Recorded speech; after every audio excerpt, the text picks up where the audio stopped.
Hi and வணக்கம். Director R J. Balaji இயக்கத்தில் சூர்யா நடிப்பில் கருப்பு பட பாடல் ரிலீஸ் ஆகிருக்கு மற்றும் த்ரிஷா ப்ரோமோ வந்துருக்கு உங்களுக்காக. செல்வராகவன் நடிப்பில் மனிதன் தெய்வமாகலாம் படம் நாளை முதல் சனெக்ஸ்டில் ரிலீஸ் பண்றாங்க. நட்டி நட்ராஜ் நடிப்பில் தங்க நட்சத்திரம் படம் இப்போ OTT-ல ரிலீஸ் ஆகிருக்கு உங்களுக்காக.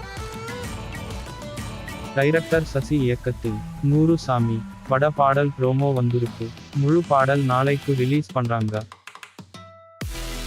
ராகசா படம் நாளை முதல் நெட்ஃப்ளிக்ஸில் ரிலீஸ் பண்றாங்க உங்களுக்காக.